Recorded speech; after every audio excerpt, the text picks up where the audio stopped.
3 puentes fueron alcanzados en menos de 2 días, y esos ataques pueden haber hecho mucho más que dañar concreto y acero. Pueden haber expuesto una de las mayores debilidades detrás de la campaña rusa en el Donbass. En los últimos días de junio de 2026, Ucrania informó que sus fuerzas golpearon un puente de carretera cerca de Novoazovsk, en Donetsk, y 2 puentes ferroviarios en Lugansk.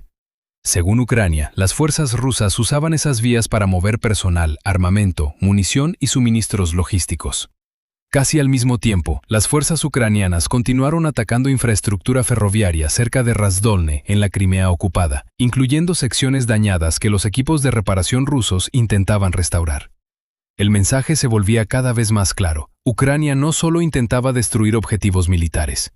El patrón sugiere que Ucrania está tratando de ralentizar todo el sistema más amplio que sostiene a las fuerzas rusas. El momento elegido hace que estos ataques sean aún más importantes. Rusia todavía quiere capturar el resto de Donetsk, pero evaluaciones independientes indican que miles de kilómetros cuadrados permanecen fuera del control de Moscú. Al ritmo actual de avance ruso, alcanzar ese objetivo antes de fin de año sería extremadamente difícil. Si Rusia todavía cuenta con un gran número de tropas, artillería poderosa y la capacidad de reparar infraestructura dañada, ¿cómo pueden los ataques repetidos contra la logística amenazar uno de los objetivos militares más importantes del Kremlin? Rusia quiere el control total del Donbass, pero una campaña de esta magnitud no puede sostenerse solo con órdenes políticas. El Donbass está compuesto por Donetsk y Lugansk, 2 regiones que se han convertido en el centro del mensaje bélico de Moscú. Rusia controla casi todo Lugansk, pero grandes partes de Donetsk siguen fuera de sus manos. Hasta que Rusia controle las áreas de Donetsk que aún están bajo control ucraniano, el objetivo declarado de Moscú de tomar todo el Donbass sigue incompleto. Por eso la batalla por Donetsk importa mucho más allá del mapa. Para Moscú, tomar la región respaldaría su afirmación de que la guerra todavía avanza hacia un resultado claro. Para Ucrania, mantener las ciudades y líneas defensivas restantes impide que Rusia convierta años de sacrificio en una victoria política. La batalla, por lo tanto, no trata solo de pueblos, carreteras o ciudades industriales. También trata de si la presión militar rusa todavía puede producir el resultado que el Kremlin prometió. La escala de la tarea sigue siendo enorme. El Instituto para el Estudio de la Guerra estima que las fuerzas rusas todavía necesitan tomar unos 5.350 kilómetros cuadrados en Donetsk. El ISW evaluó que, al ritmo actual de avance, sería poco probable que Rusia capture los 5.350 kilómetros cuadrados restantes de Donetsk antes de fin de año.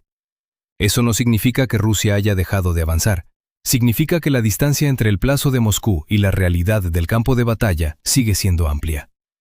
Un ejército grande puede seguir atacando durante mucho tiempo, pero el tamaño no elimina la necesidad de suministros. Las unidades de infantería necesitan munición, alimentos, apoyo médico y tropas frescas. Las baterías de artillería necesitan proyectiles entregados en cantidades constantes. Los vehículos blindados dependen de combustible, repuestos, equipos de reparación y de recuperación. Cuando cualquier parte de esa cadena se ralentiza, el ataque puede continuar, pero se vuelve menos poderoso y menos flexible. Aquí es donde la ambición política choca con los límites físicos.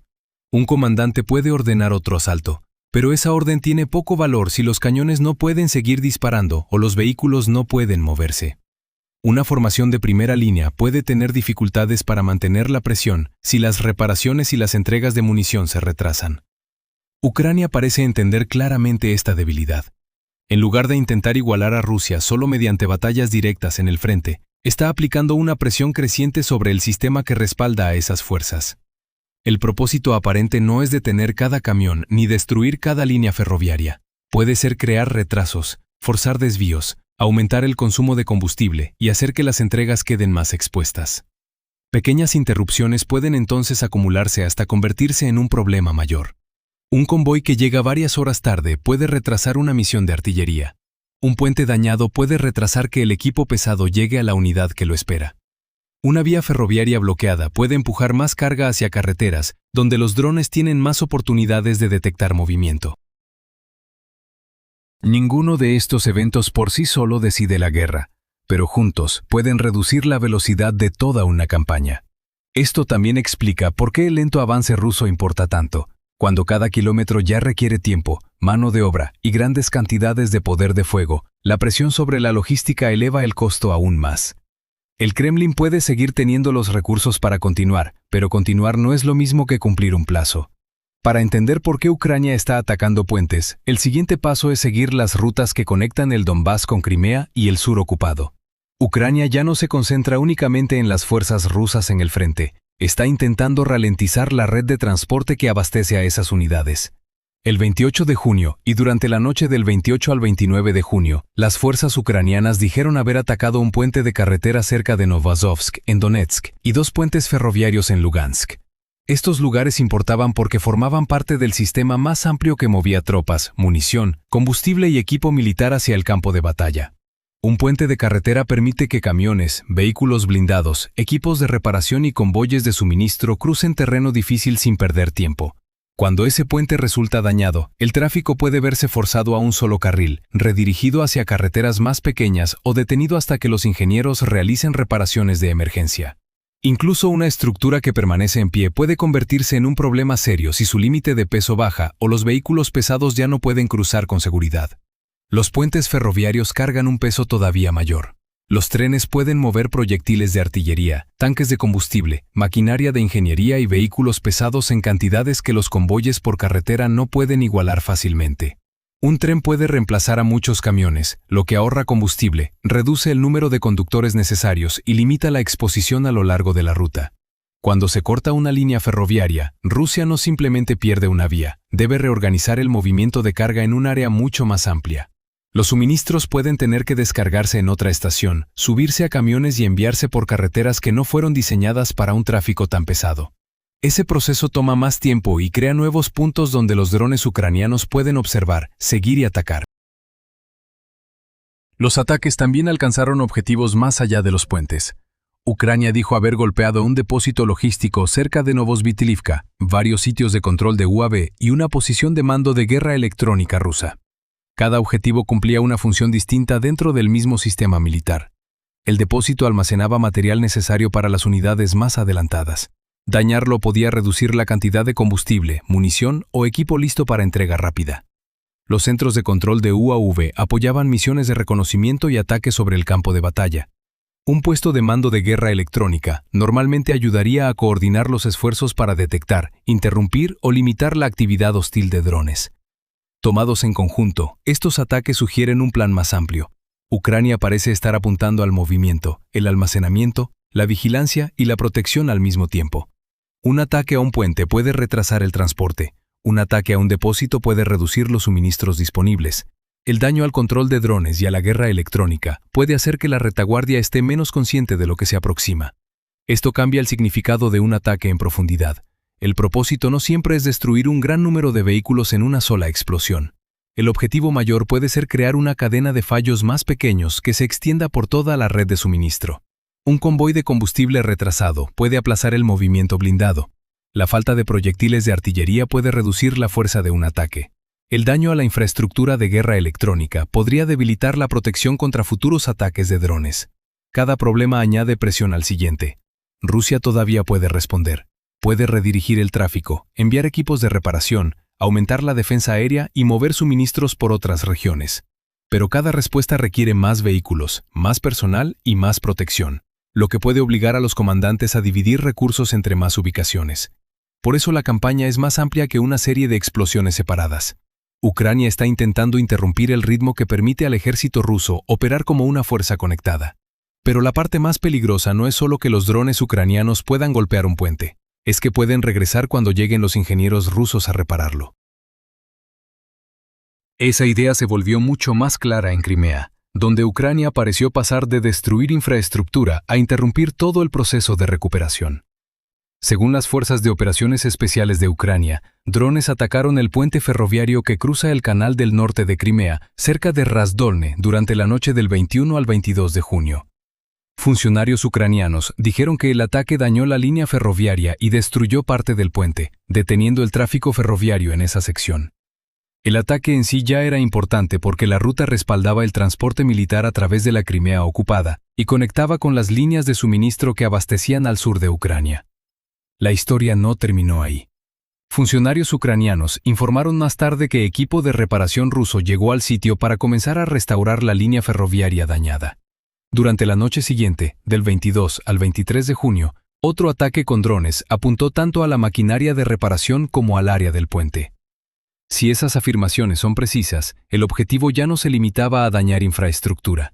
También se trataba de impedir que Rusia devolviera esa infraestructura al servicio. Este enfoque crea un tipo diferente de presión. Destruir un puente obliga a los ingenieros a responder. Golpear el esfuerzo de reparación los obliga a empezar de nuevo. Cada retraso extiende el periodo en que los trenes no pueden moverse con normalidad.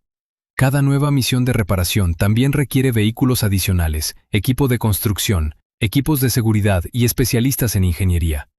En lugar de resolver un problema, Rusia puede encontrarse gestionando varios a la vez. Eso cambia la forma en que los planificadores militares deben pensar sobre la logística. Proteger un puente ya es bastante difícil. Proteger a los equipos de reparación puede ser todavía más difícil, porque a menudo trabajan en ubicaciones fijas durante muchas horas. La maquinaria pesada no puede moverse rápido y el trabajo de construcción sigue un cronograma predecible. Esas condiciones pueden crear nuevas oportunidades para el reconocimiento y para ataques de seguimiento con drones. La defensa aérea también forma parte de la ecuación. Rusia puede necesitar posicionar sistemas adicionales alrededor de los cruces dañados para proteger a los ingenieros y al equipo mientras continúan las reparaciones, y esos activos no pueden estar en dos lugares a la vez. Este patrón coincide con reportes más amplios sobre la campaña ucraniana alrededor de Crimea.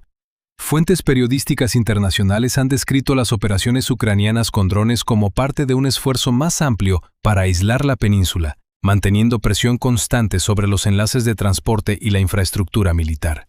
También se ha informado que la actividad repetida de drones ha interrumpido la logística y ha obligado a las autoridades instaladas por Rusia a reforzar las medidas de seguridad en toda Crimea. Vista desde esta perspectiva, cada puente se convierte en algo más que una estructura de transporte. Se convierte en un punto recurrente de competencia. Rusia intenta restaurar el movimiento lo más rápido posible. Ucrania intenta interrumpir ese proceso antes de que regrese el tráfico normal. El contraste operativo se extiende, por lo tanto, más allá de la línea del frente, hacia las unidades de ingeniería, los equipos de mantenimiento y los sistemas necesarios para restaurar el transporte militar. Si más tráficos de rieles y puentes continúan interrumpiéndose, más carga puede verse empujada hacia carreteras que son más lentas y más fáciles de vigilar para los drones. Rusia no ha sido cortada por completo, pero mantener en marcha su sistema de suministro se está volviendo más costoso, más lento y más difícil de proteger. Moscú todavía tiene varias formas de responder. Los ingenieros pueden reparar los puentes dañados, el tráfico militar puede moverse hacia carreteras más pequeñas, y la carga pesada también podría redirigirse a través de rutas vinculadas a Rostov. Rusia también puede colocar más defensa aérea, sistemas de guerra electrónica y unidades de seguridad alrededor de puntos de transporte importantes. El problema no es que a Rusia no le quede ninguna carretera. El problema real es que cada ruta de reemplazo suele crear nuevas limitaciones. Una carretera más larga necesita más combustible, más conductores y más tiempo. Un cruce más pequeño puede no soportar vehículos pesados a la misma velocidad. Una línea ferroviaria dañada puede obligar a descargar la carga, subirla a camiones y moverla de nuevo antes de que llegue al frente. Cada paso ralentiza el proceso y añade otro lugar donde algo puede salir mal. El transporte por carretera también es más fácil de observar que el movimiento ferroviario en varios aspectos importantes. Un tren sigue una línea fija, pero puede mover una cantidad muy grande de carga en un solo viaje. Los camiones deben viajar en mayor número y a menudo se detienen en puestos de control, cruces, secciones dañadas o áreas de almacenamiento temporal. Esas pausas pueden dar a los drones de reconocimiento más tiempo para detectar y seguir un convoy y determinar su dirección. Una columna de camiones tampoco puede moverse como una sola máquina fluida. Cuando el camino que tiene por delante está dañado, los vehículos pueden necesitar dar la vuelta, esperar a los ingenieros, cruzar de a uno o desviarse a terreno accidentado.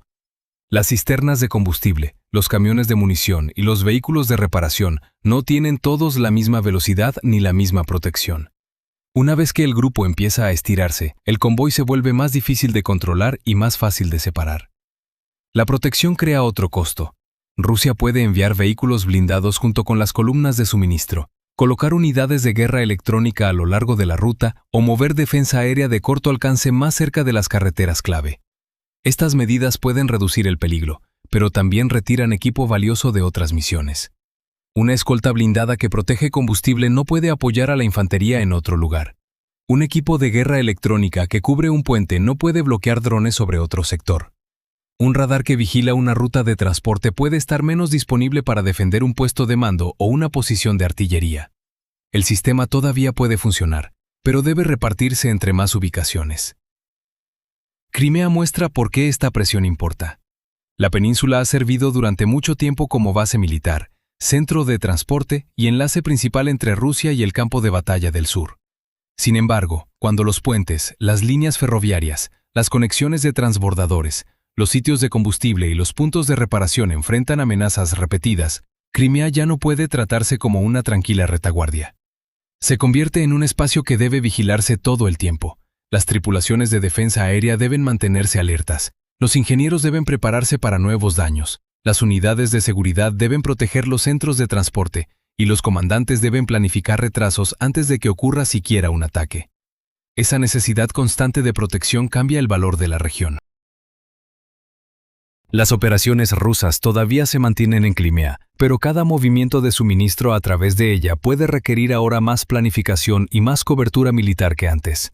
Así es como la presión sobre la retaguardia puede dar forma a eventos muy alejados. El daño puede ocurrir a muchos kilómetros de las trincheras, pero el costo aparece después, en entregas más lentas, apoyo más débil y menos opciones para los comandantes en el frente. Rusia puede mantener viva la red, pero cada reparación, desvío, escolta y retraso eleva el precio de hacerlo. Y cuando la retaguardia empieza a moverse más despacio, las primeras unidades en sentir esa presión son las que todavía intentan avanzar. Interrumpir la logística no detiene automáticamente a un ejército, pero puede hacer que cada ofensiva sea más lenta, más difícil y mucho más costosa de sostener. Esa es la diferencia entre destruir una unidad militar y debilitar el sistema que la sostiene. Una fuerza de primera línea puede todavía tener suficientes soldados para seguir atacando, pero su eficacia depende de un flujo constante de suministros que llegan al lugar correcto en el momento correcto. Cuando ese flujo se vuelve menos confiable, la presión llega al campo de batalla poco a poco, en lugar de todo de una vez.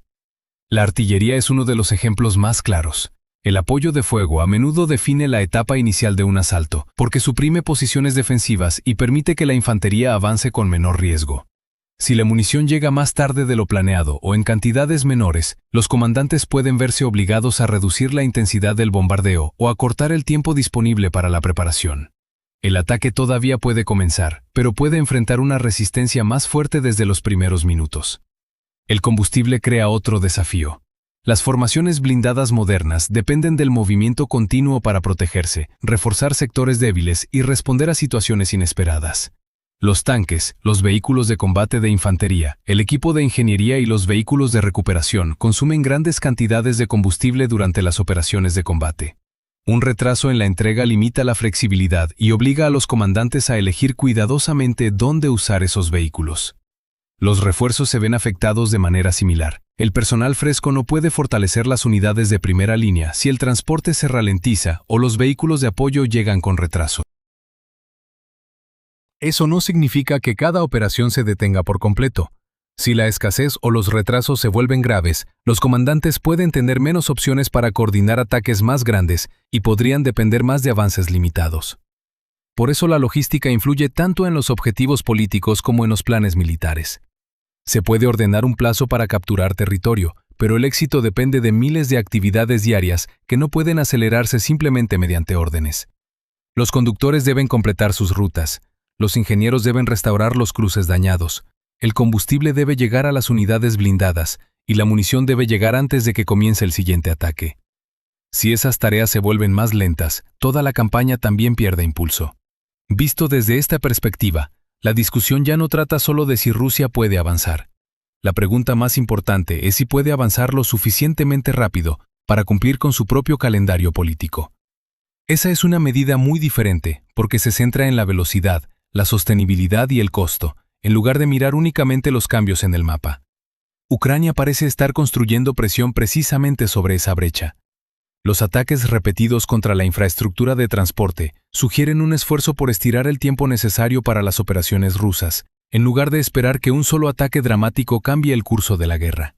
Cada puente dañado, convoy retrasado, línea ferroviaria interrumpida o depósito afectado puede añadir otro obstáculo que los planificadores militares deben resolver antes de que comience la siguiente fase. Ese enfoque también explica por qué estos ataques merecen atención más allá de su daño físico inmediato. Mirar un solo puente por separado puede no parecer decisivo.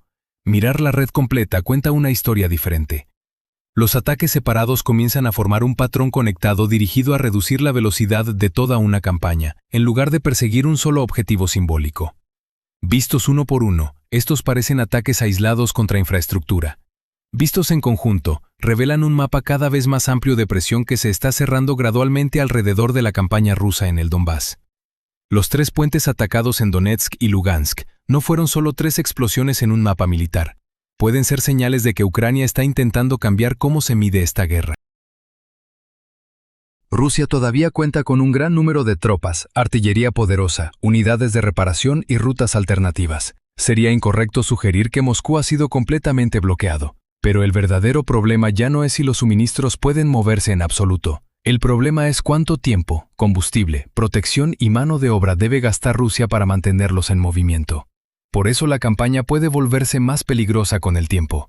Ucrania no necesita un solo ataque masivo para romper todo el frente. Solo necesita hacer que el sistema de suministro ruso sea más lento, más costoso y más fácil de vigilar.